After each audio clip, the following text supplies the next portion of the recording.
Salut à tous, bienvenue dans cette nouvelle vidéo de gameplay de la 101 contre la 56. Donc la 101 que je vais jouer aujourd'hui contre la 56 de Hippie, qui est un joueur que vous connaissez très certainement si vous avez déjà un petit peu observé des tournois organisés par la communauté.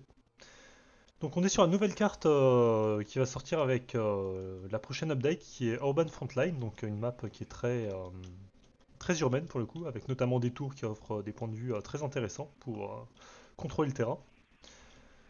Je vais tester du coup un open très axé sur l'infanterie, avec notamment des Fireteam Dragons qui vont me permettre du coup de contrôler des axes très importants au niveau des routes pour empêcher du coup mon adversaire d'avoir un soutien blindé.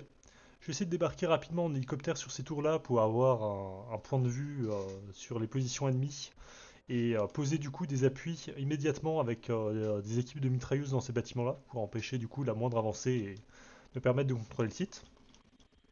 J'ai en profité aussi pour tester du coup les nouveaux Green Beret qui sont du coup très bons sur papier. Les faire avancer en ville, quartier par quartier pour clean les bâtiments et du coup prendre le contrôle de ces tours plus tard qui me permettront vraiment d'avoir un excellent point de vue sur les routes de renfort de mon adversaire. Et enfin, je vais mettre un déploiement assez léger sur les côtés finalement pour éviter de perdre Alpha. Malheureusement, on peut voir du coup que la route choisie n'est pas très optimale. Mais bon, c'était la première fois pour le coup que je testais cette carte. Puis on va voir du coup ce que ça a donné. Donc la 56 qui dispose d'appui léger et d'infanterie assez élite aussi également. Donc le match-up va être assez intéressant pour voir comment les deux divisions interagissent l'une avec l'autre, tout simplement. Donc on peut voir qu'il y a déjà des renforts ennemis, spotés par le quick fix. On va passer d'ailleurs sur une vue plus globale parce que vous connaissez mon déploiement.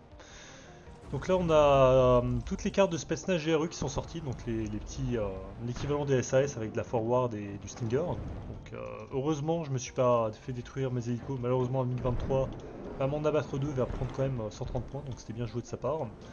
De ce côté là je me fais intercepter par l'UAZ SPG9, donc c'était bien joué de sa part aussi. On voit que le gros du combat se fait vraiment sur ce site, mais ce qu'il faut savoir c'est que ce site vaut 2 points. Ce site là aussi, donc lui laisser ce site sur mon côté, sur mon flanc droit, c'est une très grosse erreur pour le coup. On voit que je réussis quand même à m'installer assez confortablement dans ces positions, notamment avec l'infanterie à 100 points que je sors qui dégage très nettement ce qu'il a proposé. Les métis qu'il a sortis ne vont pas vraiment avoir d'impact d'ailleurs sur ce match-up, vu que je n'ai pas vraiment de blindés légers à sortir. Je vais essayer de prendre le contrôle de ce site. Malheureusement, on peut voir, comme je l'avais dit finalement dans la vidéo de présentation d'Elysion, que le meilleur remède en fait contre des Green Beret, c'est un bombardement. Et on a quand même des LGB en face. Donc c'est un gros problème. J'ai fait d'ailleurs un déploiement assez léger, juste avec un avion de chasse pour permettre à mon open de sortir sans trop de casse. Sauf qu'on peut voir que du coup, j'ai rien contre l'LGB. Donc je vais mettre des Stingers que je vais tester V2. 65% de précision et avec un aim time de 2 secondes et demie, ça peut être vraiment pas mal. On a une spéciale IP en face, très clairement, le T62 dans les smokes, un grand classique. Moi j'ai planqué mon CV juste derrière le bâtiment, c'est pas non plus très fin. Par contre de ce côté là c'est à Katab, j'ai envoyé un hélico à V3 pour essayer de sortir tout ce qu'il y avait ici, mais sans reco malheureusement. J'ai failli perdre sur un UAZ, enfin sur un BMP2 qui m'a tiré dessus à l'autocanon. Le souci c'est dès que je me fais spotter en fait, il m'éclate mes escouades OLGB. Et comme c'est des escouades assez chères mine de rien, ça pique, ça pique. Là, les deux escouades de Green Beret, c'est 200 points, les deux sont board sur un avion à 240, je crois. Donc c'est des grosses pertes. Je pense que suite à cette partie, très clairement, vous voulez avoir une espèce de filet de sécurité avec plein de stingers avant de déployer de l'infanterie d'élite. Moi j'ai fait le contraire et c'est un souci. En fait, c'est comme quand vous déployez vos chars avec des divisions lourdes.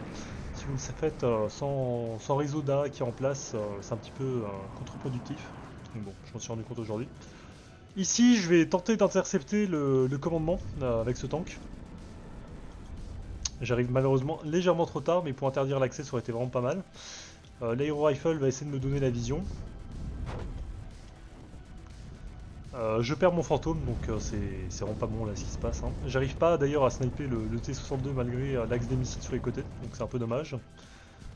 On a une petite embuscade ici qui est possible sur ma route de ravitaillement si j'envoie ici, donc ça c'est bien joué de sa part aussi. Alors, ce qu'il faut savoir, oui, c'est que c'est pas une map de 1v1, mais plutôt de 2v2 ou de 3v3. Donc c'est sûr que des infiltrations sont vraiment recommandées pour le coup, comme c'est impossible de contrôler tout le terrain. Ici, j'utilise les doubles mules du coup pour réparer tout plus rapidement, comme dit plus tôt. Par contre, très clairement, là, j'avais une présence d'unité qui était beaucoup plus importante avant. Là, je suis clairement en train de la perdre.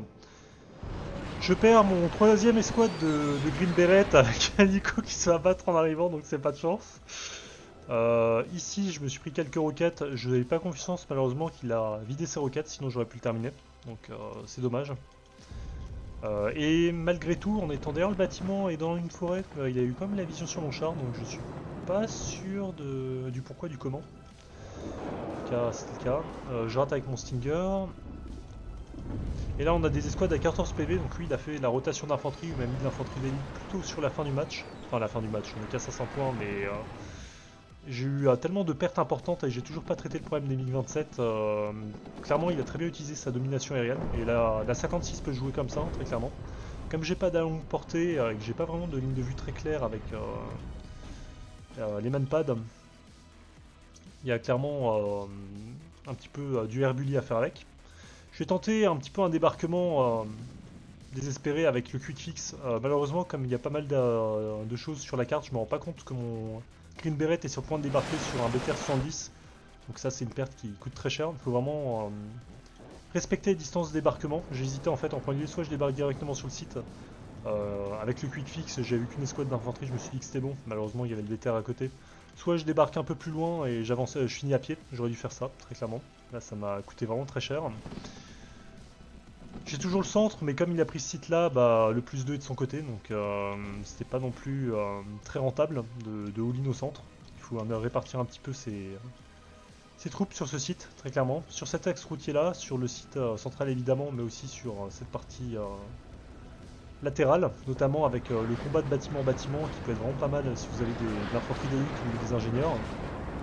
Donc là, très clairement, il est en train de me terminer MRLS. Là, je suis un peu plus prudent. On a pris des erreurs, des claques qu'on s'est pris. On débarque avant d'être sur la ligne de front directement. Donc des grosses escouades d'AT4. Je les ai pris V1 pour en avoir un petit peu plus, mais je sais pas si c'était vraiment le meilleur plan. Ici, j'aurais dû me positionner dans cette maison pour faire une meilleure embuscade. Je sais pas d'ailleurs si je vais avoir son entière. Ok, donc effectivement. Le MiG-27, il va continuer de nous faire très mal toute la game. Je vais pas pouvoir le gérer. Donc bon, on a eu tous les deux le même plan. J'ai tué son commandant d'ailleurs à un moment donné, il semblerait, mais je l'ai perdu de vue. Et bon, là il me reste que des armes de soutien, principalement des Stingers, des M2HB, quelques escouades qui se font d'ailleurs complètement découper. Hein. Là, je vais essayer de me replier, mais c'est vraiment carnage. Hein. Là, il a. C'est des squads à 14 PV, des soutiens avec le ZU-23 qui a fait d'ailleurs très mal, 35% de précision en V2, intéressant. Ça vaut clairement le coup de les sortir avec les Iglas, je pense, effectivement. Et à plus 6 maintenant, c'est joué. Hein. Je vais sortir des mortiers un petit peu tardivement. Comme il avait un soutien aérien qui l'aidait bien, je vais essayer de le sortir de ses maisons, mais c'est peine perdue à ce stade-là. Clairement, la partie est jouée. On a une grosse densité d'unités. Là, j'ai que des unités à 3 PV quasiment. J'ai perdu mes AT4. Enfin, c'est c'est la cata. Alors, je vais débarquer un peu plus tôt ici. Je suis un petit peu. Quoique c'est assez agressif comme débarquement aussi, hein. J'aurais dû le faire plutôt ici, continuer à pied. Heureusement il n'y avait pas de canon antiaérien. On va du coup essayer de renforcer avec du char pour pouvoir prendre le contrôle du terrain. Normalement avec tous les Stinger V2 que j'ai, j'espère en tout cas pouvoir abattre son LGB avant qu'il puisse m'éclater un char, ou en tout cas après, ce qui sera d'ailleurs sûrement le cas, hein, parce que le souci d'LGB c'est qu'une fois que la bombe est partie, vous perdez votre unité, il n'y a plus rien à faire. Avec les mules M2HB, j'essaie d'avoir des appuis contre l'infanterie, ça fonctionne plutôt bien d'ailleurs. Ouais, par contre le fantôme HE a pas fait grand chose finalement. J'ai pas de vision malheureusement, c'est pour ça que mon artillerie tire pas, je sais pas quel bâtiment il occupe exactement. Tiens, l'auto-attaque ne s'active pas sur les chars, bizarre. Mais bon, là, c'est foutu. On peut voir d'ailleurs, hein, comme c'est des sites à 2 points sur ce côté-là, sur le centre et sur ce côté-là, ça tombe très vite. Et mon commandant n'aura pas le temps d'atteindre le site. Donc tout c'est joué à l'open. Les erreurs que j'ai fait du coup, j'ai débarqué trop près des troupes ennemies, ce qui a tendance à arriver sur les decks aéros quand on connaît pas très bien la map, ce qui était mon cas. J'ai pas mis assez en place de défense antiaérienne avant de sortir mon matériel d'élite. Par exemple, mon char à 240 points ou mes escouades à 100 points sont partis à la poubelle sans faire quoi que ce soit, ce qui est vraiment dommage. Et on le voit au niveau du ratio, hein, très clairement, Epic qui a fait 2 fois plus de pertes que j'en ai infligé. Donc les SPG9 c'était pas mal effectivement, aussi pour faire des embuscades. Le LGB là qui a eu 2 fois sa valeur en termes de kills. Les métis qui ont bien traité les M2HB, c'était les mules M2HB, c'était pas mal du tout. Et on voit d'ailleurs en Del Open qu'il y a surtout du rouge, donc bon. Ouais, voilà. De 7 minutes 30 à 10 minutes 17, j'ai eu que des pertes, donc bon, là c'était foutu. Mais belle partie néanmoins, mon adversaire a vraiment très bien joué. Et suite à cette partie, évidemment, je pouvais pas m'arrêter sur une défaite. Je lui ai proposé qu'on fasse la même partie, sauf qu'on inversait les rôles. J'avais son side avec la 56 et j'avais la 100. Et on verra du coup comment cette partie s'est passée dans une prochaine vidéo. À une prochaine fois.